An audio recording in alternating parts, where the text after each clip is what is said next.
जय श्री कृष्ण। नमस्कार दोस्तों, स्वागत है आप सभी का हमारे चैनल भक्ति ज्ञान में। दोस्तों, आज मैं आपको कार्तिक मास महात्म के 16वें अध्याय की कथा सुना रहा हूँ।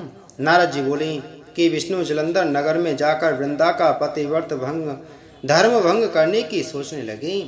वृंदा ने स्वप्न में अपने स्वामी को भैंसे पर चढ़े हुए तेल लगाए, नंगे शरीर काले पुष्पों की माला पहने राक्षसों सहित नंगे सिर दक्षिण दिशा की ओर जाते देखा। अपने नगर को भी सागर में डूबा देखा। तब वृंदा जाग गई और स्वप्न का विचार करने लगी। सूर्य में छेद व कांतिहीन देख इन अशुभ लक्षणों को देख वह रुदन करने लगी। उसे नगर अटारी में चैन न मिला तो वह दो सखियों के साथ बगीचे में आई, परंतु उस भयभीत वृंदा को सुख न मिला। तब वह घूमती हुई वन में निकल गई। वहां उसने शेर के समान भयंकर मुख, डाढ़ और आंखों वाले दो राक्षसों को देखा। उनको देखकर वह डर गई और भागने लगी। उसी समय उसने शांति रूप मौन धारण किए शिष्य सहित एक तपस्वी को देखा। तब वृंदा राक्षस के डर से वह मुनि की शरण में जाती हुई बोली, हे मुनि, मैं आपकी शरण हूँ, मेरी राक्षसों से रक्षा करो। मुनि ने अपनी हुंकार मारकर राक्षसों को भगा दिया। मुनि की हुंकार से राक्षसों को भगा देख वृंदा प्रणाम करके यह वचन बोली, हे महाराज, आपने मेरी रक्षा की है, आओ मेरी सुनिए। मेरे पति जलंधर शिव के साथ युद्ध करने गए हैं, सो वहाँ वे कैसे हैं? मुनि, मुझे अपने ज्ञान द्वारा यह बताइए। नारद बोले, मुनि वृंदा के वचन सुन ऊपर देखने लगे। उसी समय दो वानर आए और मुनि को प्रणाम कर खड़े हो गए। मुनि ने भ्रकुटी द्वारा संकेत किया और वे वानर आकाश में चले गए। कुछ समय बाद मुनि के सामने आकर खड़े हो गए। उनके हाथ में जलंधर के सिर व कवच थे। उन्हें देख वृंदा अति दुख से दुखी होकर मूर्छित हो गिर पड़ी। तब मुनि ने कमंडल से पानी छिड़ककर उसे चैतन्य किया। तब वृंदा अपने मस्तक को पति के मस्तक पर रख दुख से रोने लगी। वृंदा ने कहा, हे प्रभु, आप मुझे जो पहले सुख देते थे, सो आज आप निरपराधी से क्यों नहीं बोलते?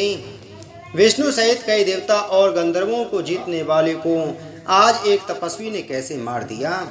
नारद जी बोले, वृंदा रोती हुई मुनि से बोली, हे मुनियों, मैं श्रेष्ठ, आप इन्हें जीवन दान दीजिए, इसे जीवित करने में आप समर्थ हैं। नारद जी बोले, उनकी बात सुनकर मुनि ने हंसकर कहा, यह युद्ध में शिवजी द्वारा मारा गया है, ये जीवित नहीं हो सकता, परंतु फिर भी मैं तेरे ऊपर कृपा करके इसको जीवित करता हूँ। नारद जी बोले, इस प्रकार कहकर मुनि अंतर्ध्यान हो गए और जलंधर एक ओर से आता दिखाई दिया। उसने वृंदा को आलिंगन करके उसके मुख का चुम्बन किया और वृंदा भी अपने पति को पाकर अति प्रसन्न हुई। वे दोनों काफी समय तक वन में रमण करते रहे। एक दिन रति के पश्चात विष्णु को पहचान गई। तब क्रोधित हो वृंदा विष्णु से बोली, पराई स्त्री के साथ भोग करने वाली तुमको और तुम्हारे शील को धिक्कार है। मैंने तुम्हें जान लिया है, तुम माया तपस्वी रूप धारण करने वाले हो। तुमने माया से जो दो राक्षस दिखाए थे, वे तुम्हारे ही द्वारपाल थे। वे ही वानर राक्षस बनकर तुम्हारी स्त्री को चुराएंगे और तुम स्त्री के दुख से दुखी होकर वन में बंदरों की सहायता लोगे और जो तुम्हारा शिष्य है वह मृग बनेगा। ऐसा कहकर वृंदा चिता बना अग्नि में प्रवेश कर गई। वृंदा को विष्णु ने बहुत रोका, परंतु वह नहीं मानी। इसके बाद विष्णु चिता की भस्म लगा वहीं रहने लगे। मुनियों के बहु समझाने पर उनका मन शांत न हुआ। इति श्री कार्तिक मास महात्म 16वां अध्याय संपूर्ण। बोलो कार्तिक मास महात्म की जय। बोलो विष्णु भगवान की जय। दोस्तों, आइए जानते हैं कार्तिक माह के पूजन नियम के बारे में। कार्तिक माह में सुबह जल्दी ब्रह्म मुहूर्त में उठें। पूजा अनुष्ठान शुरू करने से पहले पवित्र स्नान करें। पूजा करने से पहले भगवान सूर्य को अर्घ्य दें।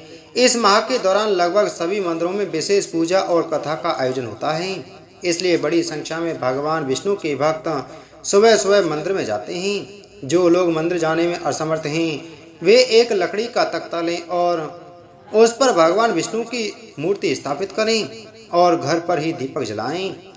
इसके बाद कार्तिक मास की कथा का पाठ करें या फिर श्रवण करें। इस माह में गंगा नदी में स्नान करना अत्यधिक पुण्य फलदायी माना जाता है। इस दौरान भगवान विष्णु के नामों का जाप करें। भगवद गीता, रामायण और विष्णु सहस्त्र नाम का पाठ करें। तुलसी के पौधे के पास दिया जलाएं, यह बहुत ही शुभ माना जाता है। इस दौरान दान पुण्य करें और गरीबों को भोजन अवश्य खिलाएं। प्रतिदिन भगवान विष्णु को तुलसी पत्र अवश्य चढ़ाएं। कार्तिक माह में दीपक जलाने का बहुत ही पुण्य फल मिलता है, यह बहुत ही महत्वपूर्ण होता है। कार्तिक माह में दीपक जलाने का अर्थ है कि अपने मन और आत्मा से अंधकार और नकारात्मकता ऊर्जा को दूर करना है। यह अंधकार का मतलब अज्ञानता से है। इस दौरान जो लोग भगवान विष्णु के सामने दिया जलाते हैं और उनकी विधिवत पूजा करते हैं, उन्हें अंधकार, लालच, वासना और भौतिकवादी दुनिया से छुटकारा पाने में मदद मिलती है। साथ ही आत्मा शुद्ध होती है। वहीं इस दौरान दीपक जलाने से जीवन में शुभ और सकारात्मकता आती है। अभी कार्तिक मास चल रहा है और इस महीने में हर दिन दीपदान करने की परंपरा है। इसी महीने में दीपों का पर्व दीपावली 31 अक्टूबर को मनाई जाएगी। धर्म के नजरिए से दीपक की रोशनी देवी देवताओं को बहुत प्रिय होती है। ये रोशनी सकारात्मकता बढ़ाती है। जीवन प्रबंधन के नजरिए से देखेंगे तो दीपक अंधकार और अज्ञान दूर करने का प्रतीक है। ध्यान रखें, पूजा पाठ में कभी भी खंडित दीपक नहीं जलाना चाहिए। धर्म कर्म में खंडित चीजों का इस्तेमाल नहीं किया जाता है। मानता है कि दीपक सकारात्मकता बढ़ाता है और जहाँ दीपक जलता है वहाँ देवी देवताओं का वास होता है। इसी वजह से सभी देवी देवताओं की पूजा में दीपक जलाए बिना पूजा नहीं मानी जाती है। दीपक की रोशनी देवी देवताओं को बहुत प्रिय है। दीपक हमें संदेश देता है कि हम अज्ञान का अंधकार मिटाकर अपने जीवन में ज्ञान के प्रकाश फैलाएं, तभी हमें देवी देवताओं की कृपा यानी सफलता मिलेगी। सुबह शाम घर में दीपक जलाने से सुख समृद्धि बनी रहती है। आमतौर पर पूजा में घी का दीपक जलाना चाहिए। घी को पंचामृत यानी 5 अमृतों में से एक माना गया है। घी गाय के दूध से बना होगा तो बहुत शुभ होगा। गाय के घी में सूक्ष्म कीटाणुओं को खत्म करने वाला गुण होता है। जब गाय के घी का दीपक जलाया जाता है तो उसके धुएं से घर का वातावरण पवित्र बनता है।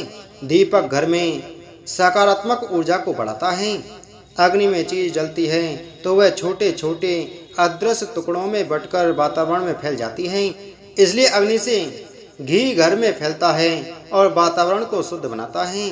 ध्यान रखें, देवी देवताओं को घी का दीपक अपने बाएं हाथ की ओर लगाना चाहिए। तेल का दीपक दाएं हाथ की ओर लगाना चाहिए। पूजा करते वक्त दीपक बुझना नहीं चाहिए। इस तरह का दीपक मुख्य पूजा स्थान पर जलाया जाता है और यह जितना बड़ा हो उतना ही अच्छा होता है। इस बात का ध्यान रखें कि दीपक में घी पूरा भरा होना चाहिए। हिंदू परंपराओं में 5 तत्वों पर विशेष जोर दिया गया है।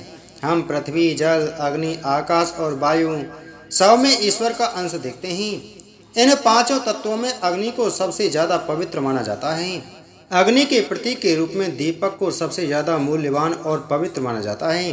दीपक का महत्व इतना ज़्यादा है कि हम दीपों का एक पूरा पर्व दीपावली भी मनाते हैं। हम ईश्वर को प्रकाश के रूप में मानते हैं, अतः दीपक जलाकर उसकी ज्योति के रूप में ईश्वर का ध्यान करते हैं। दीपक से मन एकाग्र होता है और एकाग्र मन से की गई प्रार्थना स्वीकार होती है। अलग अलग मुखों के दीपक जलाकर हम अपनी अलग अलग मनोकामनाओं को पूरा कर सकते हैं। सबसे पहले है एक मुखी दीपक। सामान्य रूप से हर पूजा पाठ और मंत्र जाप के पूर्व एक मुखी दीपक जलाया जाता है। इस दीपक में 2 बातियां होती हैं जिसमें से सिर्फ एक सिरा जलाया जाता है। इस तरह के दीपक को जलाकर कोई भी पूजा उपासना की जा सकती है। इस तरह के दीपक को जलाने से ईश्वर की कृपा सफलता से मिल सकती है। कार्तिक महीने में रोज शाम को पूजा स्थान पर एक मुखी दीपक जलाना उत्तम होता है। दूसरा है 2 मुखी दीपक। 2 मुखी दीपक सामान्य रूप से नहीं जलाया जाता। इस दीपक का प्रयोग स्वास्थ्य और आयु रक्षा के लिए किया जाता है। इस तरह के दीपक में भी 2 बातियां होती हैं जिसमें से 2 सिरे जलाए जाते हैं। कार्तिक में शिव जी के समक्ष 2 मुखी दीपक जलाकर प्रार्थना करने से आयु और स्वास्थ्य की समस्याओं से रक्षा होगी। ध्यान रखें कि दीपक घी का होना चाहिए। 3 मुखी दीपक। 3 मुखी दीपक विशेष दशाओं में खूब लाभकारी होता है। इस तरह के दीपक को जलाने से शत्रु बाधा और विरोधियों की समस्या दूर हो जाती है। इस तरह के दीपक में भी 2 बातियां होती हैं और 3 सिरे जलाए जाते हैं। कार्तिक में हर शनिवार को तीन मुखी दीपक घर के मुख्य द्वार पर जलाएं और शत्रु और विरोधियों की शांति की प्रार्थना करें। इस दीपक में सरसों का तेल भरने से शीघ्र लाभ होगा।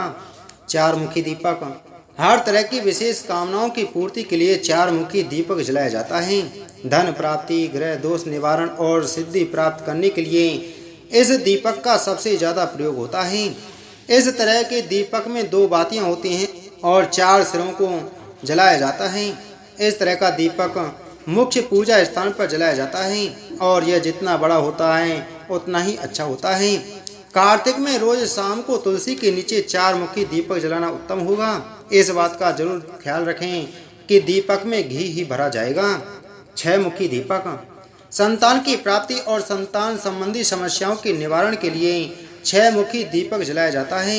इस तरह के दीपक में तीन बातियां होती हैं और इन तीनों के छह सिरों को जलाया जाता है। इस दीपक को अगर पति पत्नी एक साथ जलाएं तो संतान संबंधी समस्याओं का निवारण आसानी से हो जाता है।